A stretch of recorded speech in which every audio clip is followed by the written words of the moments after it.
Bien, entonces ya empezó la grabación. Así que vamos a revisar algunos aspectos en el blog, algunos mapas que vamos a ir explicando, que espero les vaya a ayudar en la resolución de la actividad.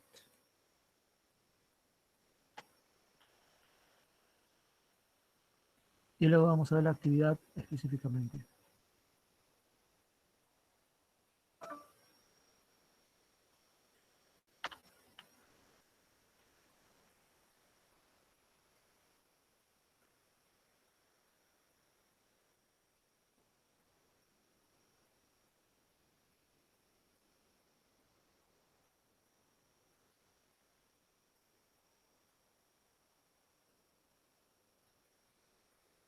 Bien, está cargando.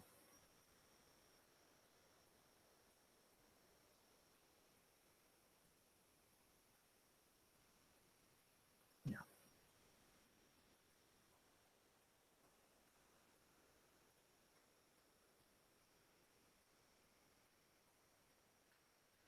Bien, entonces, el título de nuestra actividad es que reconocemos nuestra herencia colonial. Y de hecho es el objetivo, ¿no? De ubicar nuestra herencia colonial, porque a pesar de que el virreinato ya acabó hace muchos siglos, hace 200 años justamente estamos por recordar nuestra independencia, sin embargo hay elementos de la colonia que aún nos persiguen, ¿ya? Es lo que Matos Mar, un famoso sociólogo y historiador, indicaba nuestra herencia colonial, ¿no? Aquellas cosas que vienen de la colonia y que aún no abandonamos. Algunas son positivas y otras son negativas. En primer lugar, vemos el aspecto político y recordemos esto que ya lo vimos anteriormente, cómo estaba organizado nuestro virreinato. Obviamente, en primer lugar, este virrey, seguido del Real y Supremo Consejo de Indias,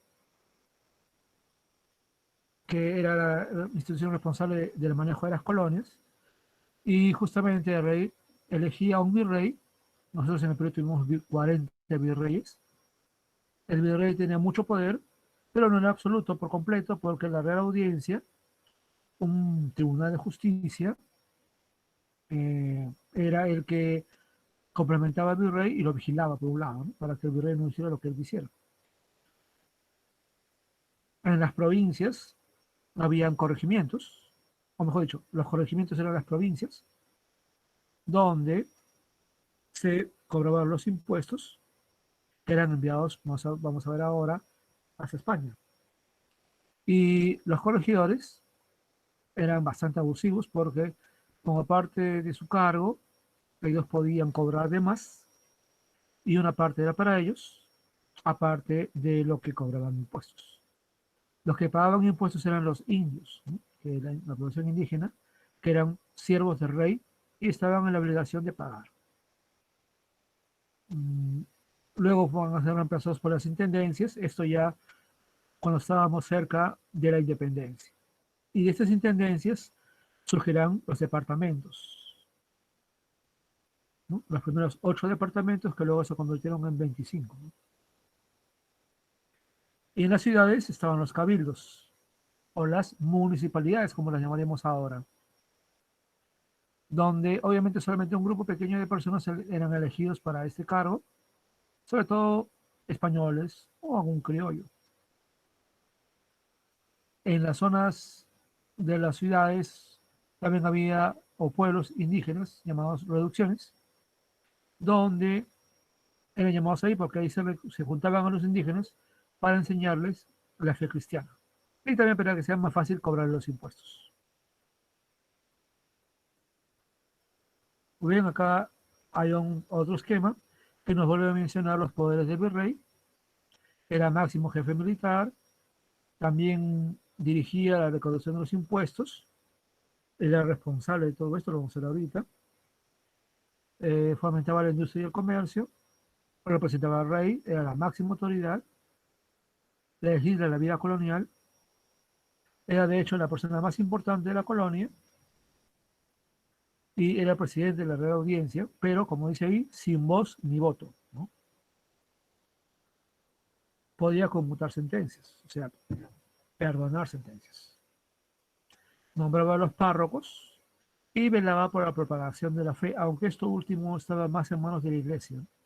Y había, por supuesto, un tribunal llamado de la Santa Inquisición que vigilaba a que algunas personas hicieran cosas en contra de la Iglesia Católica o, por ejemplo, todavía estuviesen adorando a los antiguos dioses pre-incas o incas.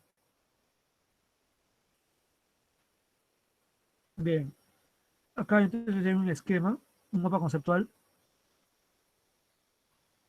de la economía colonial y como pueden ver aquí, se implica que se trajo acá todo el estilo español. La economía colonial era mercantilista, le daba mucha importancia al oro y la plata. El mercantilismo es una idea económica muy preponderante en la época del absolutismo. Recuerden lo que ya hablamos antes del absolutismo. Era clasista porque no todos pagaban impuestos, solamente los indios. Y eso, por supuesto, nos recuerda también el absolutismo. Era excluyente por lo mismo, porque no todos eran considerados de la misma manera en la economía. Y era tributarista porque lo más importante de la economía era cobrar impuestos, ¿no? Dinero, monedas, que eran luego llevadas a España. Entonces, la base era el tributo indígena, y esto era cobrado por encomenderos primero y luego por los corregidores. Y en este caso fue un gran cambio, porque recuerden que en el Imperio Incaico no había impuestos como tales, sino que había la mita, y la mita se pagaba al Estado con trabajo. Entonces, cuando los incas querían algo, hacían un acuerdo con los curacas para que la gente del curaca trabajara, y ese era el impuesto, ¿no? Trabajar construyendo puentes, caminos, sirviendo en el ejército, etcétera. Ese era el impuesto, el trabajo, o productos, ¿no? Comida, textiles, en fin. Pero aquí todo cambió, ¿no? Porque a los españoles no les servía mucho eso, así que hicieron el cambio para que los indígenas trabajaran, ganaran dinero y pagaran con lo que ganaban sus impuestos. Tributo indígena, entonces era muy diverso, y al igual que en Europa, los pueblos indígenas tenían que pagarle a los curacas, a los adoctrinadores, o sea, a los que los catequizaban y les enseñaban la fe cristiana, a los corregidores, a la iglesia, el diezmo, y también a los hospitales indígenas, para que los cuidaran. Entonces, así que prácticamente la vida de los indígenas era muy dura porque tenían que trabajar para pagar el tributo. Pero todos pagaban, no todos pagaban, porque los indios o indígenas de las familias reales incas, las panacas, y que tenían además tierras, ellos estaban exentos del pago. Igualmente, los pueblos que apoyaron a los españoles contra los incas también estaban exentos del pago por su ayuda a los españoles. Entonces, no todos pasaban por esto, pero una gran parte de la población sí. Además, había las aduanas y había unos derechos de pago, como el almojarifazgo, la alcabala, la avería, que eran impuestos a los productos que llegaban. La alcabala es como el IGB, ¿no? Digamos. Y esto era un beneficio del rey. Además, había el quinto real, la alcabala, bueno, la nata, el diezmo que era para la iglesia, la venta de empleos y títulos, y también los corregimientos y corregimientos vacantes, y también la importación de esclavos. ¿Qué significa esto de venta de empleos y títulos? Bueno, en la colonia, por ejemplo, el cargo de corregidor se ponía en venta. Si alguien quería ser corregidor, cuando se ponía en venta un cargo de estos, simplemente se subastaba, y quien pagaba más se quedaba con el cargo. Obviamente, si alguien pagaba por ser corregidor, no era porque el sueldo, sino era porque al cobrar tributo a los indígenas, les cobrabas de más y te quedabas con una parte, así recuperabas tu inversión. Y eso, que ahora diríamos que es algo ilegal, ¿no? Y es un abuso, en esa época era perfectamente legal. Así que la venta de títulos era algo muy común y era una manera en que también se ganaba dinero para España. Había también otros tributos, mojonazgo, sisa, bodegaje, lanzas. Lo que acá lo menciona es que el virreinato, una cosa muy importante eran las actividades económicas. Y lo vamos a ver ahorita. A ver, para llegar a esa parte, y esto tiene que ver ya con las preguntas también, ¿no? Eh, en el Imperio Incaico, a ver, ¿quién me dice? ¿Cuál habrá sido la actividad económica más importante?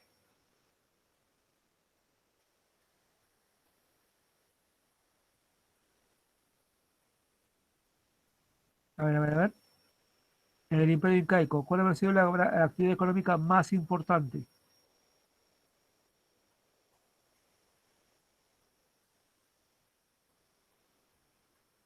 ¿Nadie? Vamos.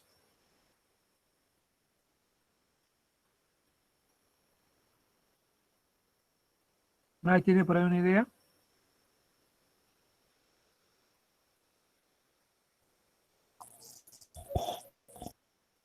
A ver, ¿alguna idea por ahí? ¿La agricultura? Excelente. La agricultura, por supuesto. La agricultura es la actividad principal en el Imperio Incaico porque los productos que se almacenaban eran alimentos. Lo que se pagaba, por decirlo de alguna manera, entre comillas, eran alimentos. Y lo más importante era pues eso, ¿no?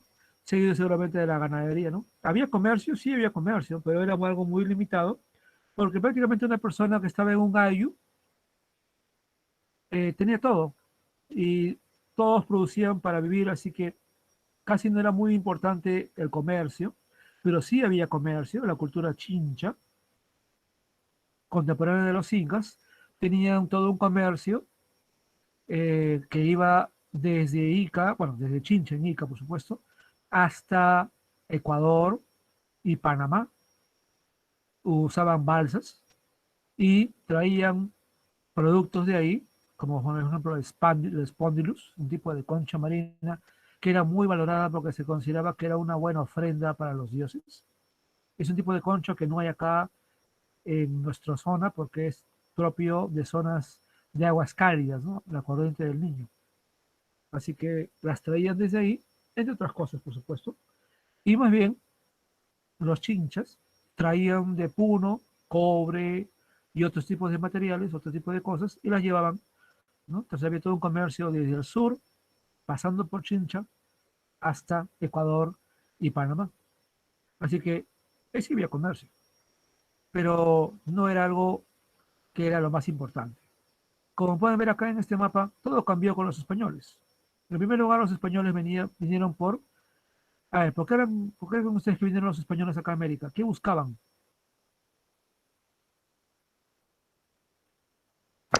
Riqueza. Muy bien, pero ¿eso riqueza en qué estaba? En el oro. Muy bien, el oro. Y en el Perú, de hecho, encontraron mucho oro, pero ¿cuál fue la otra cosa que era más abundante que el oro hasta ahora? Otro mineral La tan plata. valioso como el oro, pero más abundante. La pólvora. La pólvora ya la conocían. No, no, hablamos de un mineral.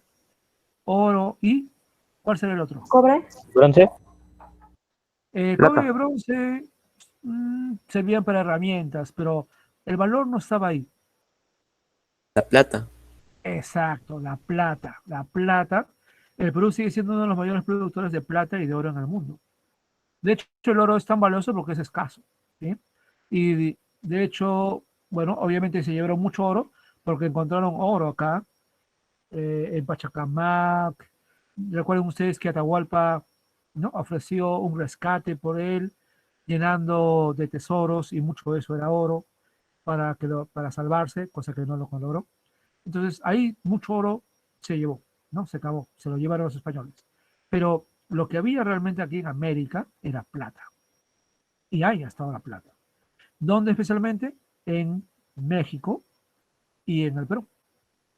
En el Perú, sobre todo, en un lugar que se llama Potosí, ¿no? Que está ahora en Bolivia, y que se sigue explotando, porque sí, mira cuántos siglos y se sigue trabajando ahí. Entonces, la minería se convirtió en la actividad más importante para los españoles. Y luego estaba el comercio, ¿ya? Entonces, este mapa nos muestra el comercio español. El comercio español se llamó monopolio comercial. Y monopolio implica que uno solo tenía el comercio con América. Obviamente era España. Es decir, los españoles solamente tenían, ellos eran los únicos con derecho para tener el comercio con América. No se permitía que llegaran a ningún lugar español, ni portugueses, aunque los portugueses sí decían comercio con España, sobre todo porque los portugueses eran los que tenían los esclavos. Pero en el caso, por ejemplo, de Inglaterra, Francia, Holanda, nada de nada, ¿no? No se les permitía llegar a esta parte. Era un comercio exclusivo con España. Era para beneficiar a España. Y acá ustedes pueden ver en este mapa, muy parecido al que está en el libro sobre el cual van a trabajar, que desde América, miren acá la ruta, y eso es lo que ustedes tienen que analizar. Solamente que en el mapa creo que hay colores diferentes, pero la idea es la siguiente. Pueden ver acá ustedes, en el centro está el Virreinato del Perú y el Callao. En esta época, el puerto más importante de toda esta zona. Luego seguido de Valparaíso, ¿no? Entonces, había, y lo vamos a ver ahorita, ¿no? En toda esta parte de aquí que estoy indicando con el cursor, toda una ruta para La Plata.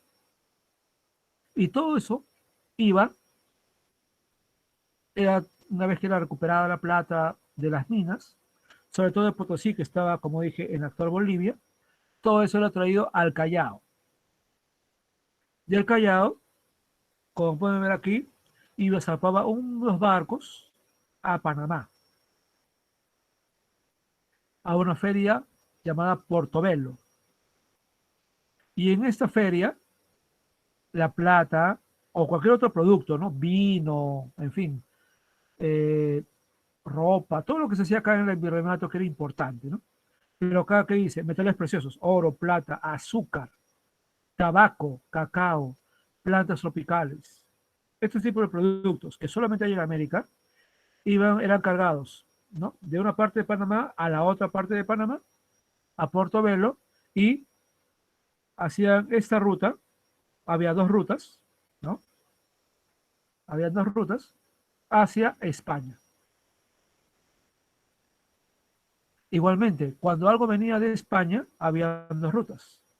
Esta ruta verde y esta ruta roja. La ruta verde iba hacia el Caribe, La Habana, y llegaba a Veracruz, en México. En México el virreinato se llamaba el Virreinato de Nueva España. Y era todo una parte de Norteamérica, porque estaba incluida hasta California, todo México y todo Centroamérica. Era enorme. Acá en el Perú, hasta el siglo XVII, el Perú también era desde Venezuela hasta Chile. O sea, todo eso era el Perú. Luego, en el siglo XVIII ya comenzó a cambiar, ¿no? Entonces, eran dos solo virreinatos enormes. Entonces, uno iba a Veracruz, porque en Veracruz también había plata, y el otro, como dije, llegaba a Portobelo y acá se cargaban las cosas. Lo que traían los españoles, ¿qué cosa eran? Alimentos, animales, ropa, manufacturas y plantas europeas. Por ejemplo, en nuestra gastronomía, el arroz no es de América, era de China, y en Europa ya era conocido, ¿no? Las manzanas, igualmente. La vid, para hacer el vino, igualmente, no es propio de América. El trigo, para hacer el pan, tampoco es de América. Entonces, eh, pensemos también en los caballos, en las vacas, las cabras, en fin, muchos animales que ahora son parte nuestra, ¿no? y parte de nuestra gastronomía, bueno, todo eso lo traen los españoles. Entonces había esta ruta. E igualmente, cuando llegaban todo lo que venía del Perú, era cargado acá en Portobelo y seguía esta misma ruta a Cartagena y seguía esta ruta a España. Acá había algunos problemas. Primero que todo esto que se llevó a España, y sobre todo me refiero al oro y la plata, servía para financiar sus guerras. Recuerden que el año pasado explicamos que España estaba en muchas guerras, en el siglo XVI y XVII, guerras religiosas. Recuerden que en España era dueña de Italia, Holanda y Alemania. Y en Alemania surgió la religión luterana o el protestantismo. Y los luteranos no querían ser católicos, así que hubo ahí guerras por la religión. Igualmente Holanda se independizó de España. Y la pasada también por la religión, porque los holandeses también ya no fueron católicos, sino calvinistas, otra iglesia protestante. Además, Francia, que sí era católica, le hacía la guerra a España porque tenía demasiado poder España. Y Francia tenía intereses en Italia, o quería quitarle Italia a España. Así que ahí hubo varias guerras entre Francia y España. Y algunas veces también ahí se metió Inglaterra. De hecho, en algún momento España y Francia se unieron contra Inglaterra. Entonces, España necesitaba mucho dinero para financiar todas sus guerras. No olvidaba decir también de que aquí en el Mediterráneo habían piratas. Piratas, en este caso, musulmanes, que de sus bases en el norte de África atacaban las ciudades cristianas. Así que había mucho peligro. Además de eso, en todo el Caribe habían piratas y también había corsarios. Los corsarios eran asaltantes, pero trabajaban para otro país, no para ellos. Entonces, por ejemplo, Inglaterra, Francia, Holanda tenían corsarios para robarle el oro y la plata a España. Y su zona de ataque era justamente todo el Caribe, toda esta parte de acá. Y había los piratas. Los piratas eran simplemente ladrones, ¿no? Que por su propio beneficio atacaban a los barcos, eso sí, de cualquier país, ¿no? No solamente españoles, sino de cualquier país, y se quedaban con la mercadería o secuestraban personas importantes y pedían rescate. Entonces, España no lo tenía nada fácil, ¿no? Eso sin contar muchos barcos que se hundieron por tormentas. De hecho, hasta el día de hoy hay empresas, sobre todo norteamericanas, especializadas en buscar barcos hundidos y he visto por ahí varios casos y hablamos de millones de dólares. ¿Eh? Ellos invierten dinero y por las leyes lo eh, han logrado encontrar barcos, han recuperado la carga y esa carga, una parte de eso se lo quedan ellos. O sea, hay leyes internacionales que no se aplican en el mar. Así que es una tipo de empresa que ha surgido porque hay muchos barcos de estas épocas hundidos en el Caribe, sea por las batallas o también sea por las tormentas típicas del Caribe. Así que todo esto se llama monopolio comercial. Pero ahora sí, y sobre eso están las preguntas de la actividad, ¿ya? Que creo que con lo que he explicado ya debe ayudarles mejor. Pero vamos al otro mapa, porque el tiempo nos gana. Este mapa nos muestra la ruta del azogue. El azogue, esa palabra ya no se usa ahora. El azogue de esa época es lo que hoy día llamamos mercurio. Y el mercurio se sigue usando. Es un elemento que se utiliza para la refinación del oro. Lamentablemente, la minería ilegal lo usa, ¿no? Y lamentablemente no lo trata bien. A veces lo tiran a los ríos o a la tierra y eso es muy contaminante. Bueno, en Huancavelica había una mina de azogue o de mercurio. Y eso era muy importante porque ayudaba, tener azogue, ayudaba para la refinación del oro en los lugares donde se explotaba la plata o el oro. Y eso llevaba a que hubiese una ruta del azogue y una ruta de la plata, que básicamente era lo mismo. ¿Ya? Entonces viene acá la ruta del azogue para llevar el azogue a Potosí, que está acá, ¿no? En lo que ahora es Bolivia, ¿no? Había una ruta por tierra y luego por mar hasta Arica, nuestro puerto hasta la guerra con Chile, y de ahí se subía a Juli, que está en Perú, y de ahí una ruta hasta Oruro, que ya es Bolivia. En Oruro también hay mina de plata, y hasta Potosí, donde se utilizaba el azogue para la refinación de los minerales. Y esto era muy importante porque, vamos a ver ahora este otro mapa,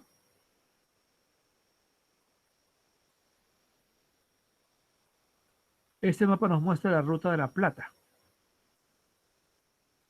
Y es que, igualmente, ¿no? Pasando por Lima, Huancavelica, si no era por mar, era también por tierra, había toda una ruta que iba llevando hacia Huanta, Cusco, Puno, Oruro, La Plata, Potosí, lo que vimos hace un ratito, y en estos lugares, pues, las principales minas. A una parte de la producción avanzaba, iba hacia lo que ahora es Argentina, ¿no? Jujuy, Salta, Tucumán, Santiago del Estero, Córdoba, hasta Buenos Aires. Y a una parte iba hacia Lima otra vez, ¿no? Y es que en algún momento también esto dio origen al, ya en el siglo XVIII, al virreinato de Río de la Plata, ¿no? De hecho, este mapa tiene que ver con eso, ¿no? El siglo XVIII. Entonces, la idea es la siguiente, en toda esta parte del Potosí, La Plata, Oruro, inclusive en Huancavelica, donde se explotaba el azogue, había mucha población indígena que era obligada a trabajar en las minas. Trabajaban 7 días seguidos, no salían de la mina, se quedaban ahí a dormir durante 7 días. Era lo que se llamó la mita minera. Pero la mita era un nombre nada más, porque no era como la mita inca, ¿no? La mita inca era muy justa y no era explotadora. En cambio, la mita minera era muy abusiva y era bastante dañina porque las personas que trabajaban ahí trabajaban en lugares muy cálidos, en zona de altura, poca comida, el aire era un aire viciado y considerando la tecnología de la época, había bastante peligro de derrumbes o de respirar químicos y respirar lo que ellos sacaban, ¿no? Ellos usaban pues algo parecido a los picos y todo eso que iba saliendo del mineral, ellos lo respiraban. Y eso obviamente era muy dañino. Por eso, algunas personas podían inclusive pagar a otro para que trabajaran por ellos, siempre y cuando tuviesen con qué pagar, ¿no? Así que era algo bastante explotador, pero que le dio a España muchos beneficios. Sobre todo en el siglo XVII fue el periodo de mayor explotación de plata y luego ya fue bajando y para la época de la independencia había aumentado un poco, pero estaba en decadencia, ¿no? Pero sobre todo porque había lugares donde ya no podían ir más allá porque no había forma de seguir explotando sin peligros de derrumbes. Así que esta era la ruta de la plata y la ruta del azogue iban juntas. Como había mucha población por acá, por toda esta zona, había mucho comercio, habían arrieros. Los arrieros eran personas que llevaban productos de un pueblo a otro. Y sobre todo su objetivo, ¿cuál era? Potosí, Oruro, La Plata, ¿no? Puno. Toda esa parte era muy poblada. Desde Cusco hasta Potosí era mucha población indígena. Y había mucho comercio. Por cierto, Tupac Amaru, segundo, José Gabriel Condorcanqui, era un hombre muy rico porque él era arriero desde sus tierras en Tinta, tenía un comercio hasta Potosí. Y era algo bastante importante y necesario porque la gente de aquí necesitaba pues de todo, necesitaba comida, necesitaba coca, la coca era un elemento importante para trabajar, necesitaba ropa, necesitaba cuerdas, necesitaban velas, porque ahí en la mina pues todo era oscuro, necesitaban una serie de materiales y todo eso se transportaba usando mulas desde Cusco hasta Potosí, por esta ruta, que también será la ruta posteriormente de la rebelión de Tupac Amaru.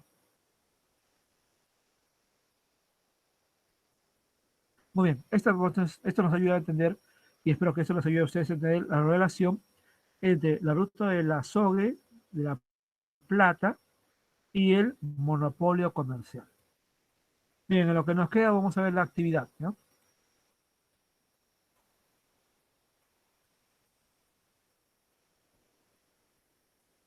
Aunque creo que ya expliqué y debe ser más claro, vamos a ver la actividad. Nos faltaría nada más hablar de la última pregunta.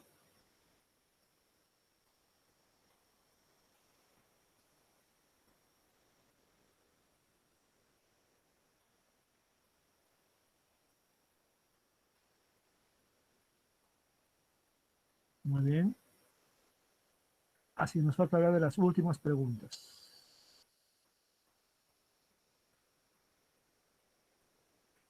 Bien, entonces,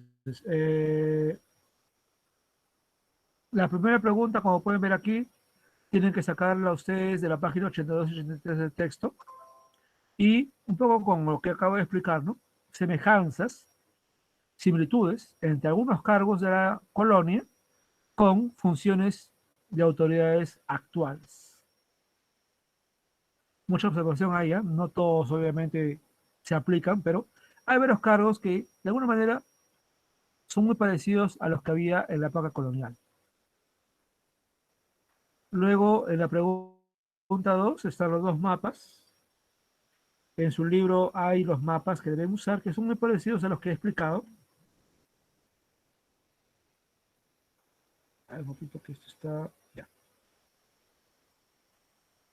Y sobre todo, observando los mapas, observando los colores, las flechas, las líneas, responden las preguntas.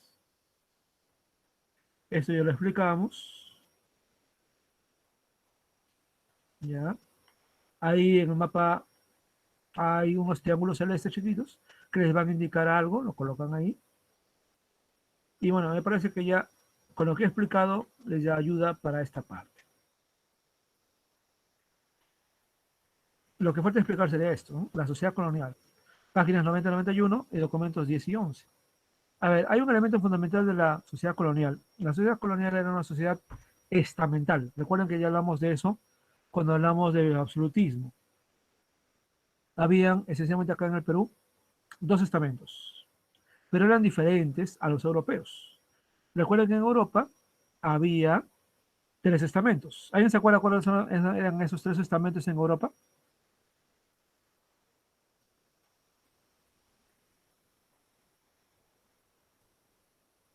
¿Se acuerdan? En Europa había tres estamentos. ¿Cómo se llamaba la primera? El pueblo. El pueblo era el tercer estado. La Era la nobleza. mayoría del pueblo. Muy bien, nobleza. El primer estamento era la nobleza. Ahí está el rey, por supuesto, ¿no? Eran dueños de todo. Muy bien. ¿Cómo se llamaba el segundo estamento? El clero. Muy bien, el clero. Y el tercer estamento era el tercer estado, ¿no? O estado llano. Muy bien, eso era en Europa. Acá en América hubo dos nada más, porque había un elemento adicional, el elemento racial. Y es que, al igual que en Europa, los europeos se consideraban, los españoles se consideraban pues superiores por una cuestión racial, ¿no? A pesar de que en realidad no todos eran blancos y no todos eran puros tampoco, ¿no? Pero los españoles estaban obsesionados con la pureza racial, ¿no? La pureza de sangre. Supuestamente ellos eran los blancos, ¿no? Y por tanto eran superiores a todos los que eran más morenos. Por tanto, en Europa, pero en Perú, los estamentos estaban marcados por el aspecto, además del dinero y las propiedades, además del aspecto clasista, un elemento más importante era el aspecto del color de la piel. Así que aquí había dos estamentos, la República de Españoles y la República de Indios. La República de Españoles estaba formada por los españoles y los criollos. Los criollos, recuerden, eran hijos de españoles, pero que habían nacido aquí en el Perú. Y en la República de Indios estaban, para empezar, los indios de la nobleza inca, que por supuesto no eran iguales a los demás, y estaban también los indios tributarios, que eran pues la gran mayoría de la población. Entonces, entre ellos también había diferencias. Entonces, no eran todos iguales. Pero inclusive, entre estos grupos también había diferencias. Los españoles se consideraban superiores a los criollos. Y justamente de eso habla el documento 10 y 11. Por ejemplo, en aquella época era muy común el que hubiera amas de leche. ¿Quién era el ama? Bueno, primero pensar que las mujeres en aquella época obviamente tenían hijos, pero cuando acababan de tener a sus hijos, no se dedicaban ellas por completo al cuidado de los niños. Claro, si eran mujeres pobres, sí, ¿no? Pero si eran mujeres de una buena situación económica, ellas tenían sirvientas. Y, por ejemplo, algo muy común, ¿no? Como darle de lactar, ellos tenían esclavas o a veces sirvientas que eran lo que se llamaban amas de leche. Entonces, la mujer no veía como muy digno de ella que ella le dé de lactar a su hijo. Para eso tenía o una esclava o una sirvienta o una mujer contratada que como también había tenido hijos recientemente, tenía pues leche para dar. Entonces la mujer de una buena posición económica las contrataba o si era su esclava le ordenaba que le diera de lactar a su hijo. Entonces había esa costumbre, ¿no? Y muchos españoles decían, ah, ya, un criollo, ah, sí, ese criollo seguramente ha mamado de la leche de una negra, entonces inferior, porque la leche de esa negra es inferior. Entonces, al mamar esa leche, ya no eres puro. Hay ese tipo de tonterías que a esa gente pensaba. Pero eso era para mostrar un ejemplo nada más de los tipos de ideas racistas y discriminadoras que había en aquella época. Era muy popular en toda Europa porque no es que hubiese igualdad, no había la idea de la igualdad en esa época. Recuerden que tampoco había la idea de los derechos, ¿no? Todavía no había llegado la Revolución Francesa. Entonces, o la Revolución Americana o inglesa. Entonces, uh, había muchas formas de discriminación en la colonia. Bien. Y obviamente pasaba también con los demás. Los españoles despreciaban a los mestizos, porque el mestizo era pues el hijo de un español y de una indígena. Y no los consideraban ni uno ni otro. Entonces era una cosa, un grupo nuevo, que luego se va a hacer importante, pero que no eran considerados muy valiosos en aquella época. Pero los indígenas tampoco los veían muy bien, y los esclavos tampoco.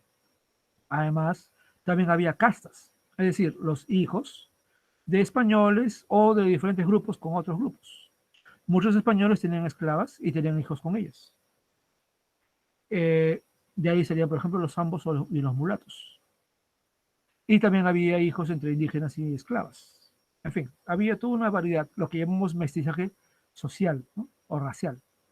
En todo caso, todo esto era mal visto y había un tipo de discriminación, porque la idea era, mientras más blanco, más puro. Mientras menos blanco, peor. Entonces, leen ahí el texto y documento 10 y 11 para ver qué tipo de discriminación había en aquella época sobre ese aspecto, lamentablemente. Ahora bien, acá, por ejemplo, también les llevo una pregunta, ¿no? ¿Qué forma de discriminación hay actualmente? Porque lamentablemente esto no ha cambiado. Recuerden que en la actual campaña también se ha hablado de racismo, ¿no? Sobre todo para aquellos que han votado por Castillo. Entonces hay todavía una serie de prejuicios y el Perú es muy racista todavía. Hay mucha discriminación acá en el Perú todavía. En la campaña se ha notado, así que analicen, investiguen, piensen qué tipo de racismo hay todavía actualmente en el Perú. Ahora, aquí les planteo en la pregunta 4 un texto breve. En este caso, van a analizar el texto en base a estos datos. Y como pueden ver, es un texto que discrimina, habla mal de la población esclava. Dice aquí, los negros, horros y mulatos, y algunos mestizos, hijos de indias, está en español antiguo, ¿no? Hijos de indias con españoles son inquietos, malos e incorregibles. Miren cómo todo es negativo, ¿eh? Y son tantos y van aumentando cada día más. De suerte que podrá ser, venga tiempo, o sea, podría llegar el tiempo en que anden en grupos, cuadrillas, en grupos, haciendo asaltos y robos. Miren cómo todo es negativo. O se junten con los indios y los hagan levantar, o sea, rebelarse, lo cual sería su total destrucción y es mejor evitar ese daño. Entonces, Lope de Velasco, un español de la colonia, tiene una visión negativa de los esclavos, de los negros y los mulatos, y cómo estos pueden pasarle su mala forma de ser a los indios, iniciando una gran rebelión contra los españoles. Entonces se dan cuenta acá, todo es prejuicio, todo es negativo. Entonces acá también se ve pues el racismo y la discriminación, en este caso contra los esclavos.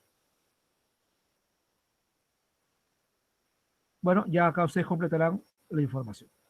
Y considerando que ya acabó la hora, la pregunta 5, eso ya es leyendo de la página 94 a la 105, expliquen ustedes la importancia que tuvo la Iglesia Católica en el desarrollo de la vida intelectual, la educación y el arte en sí mismo colonial.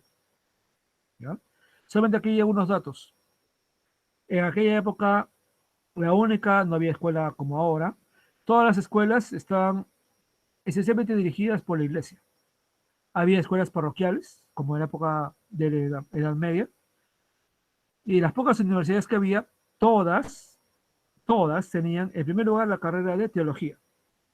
Y luego de estudiar teología, recién podías estudiar una carrera, que en época eran muy pocas, ¿no? Pero lo más común era derecho.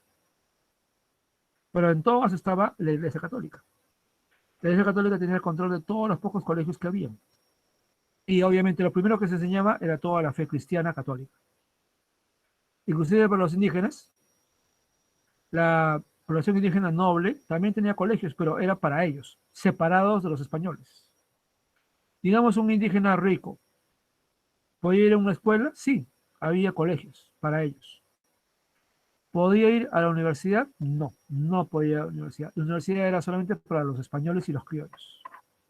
Por más rico que fuera, por ser indio, no tenía esa posibilidad nunca.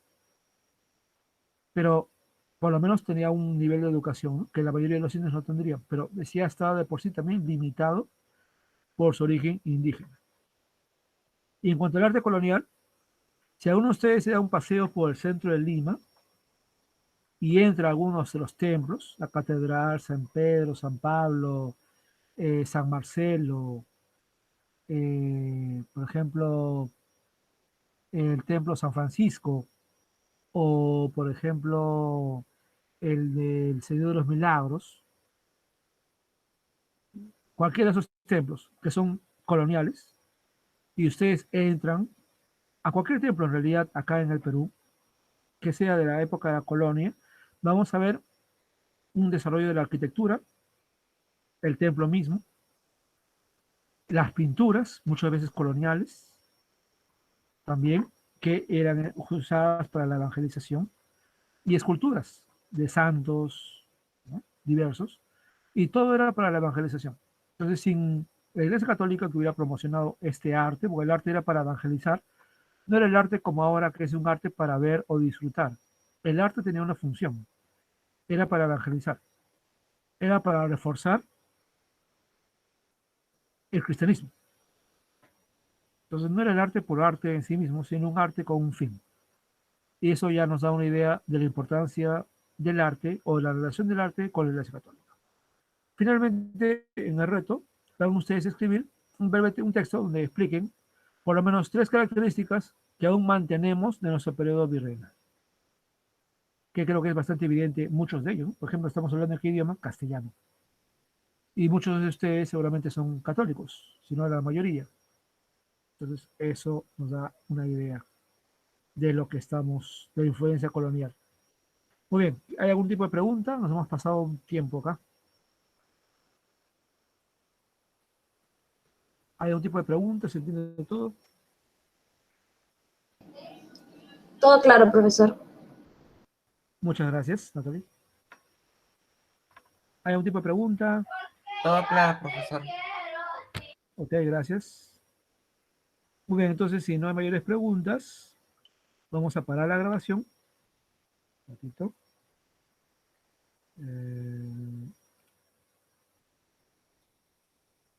Y se verá más tarde. ¿Ya? Por si necesitan un refuerzo,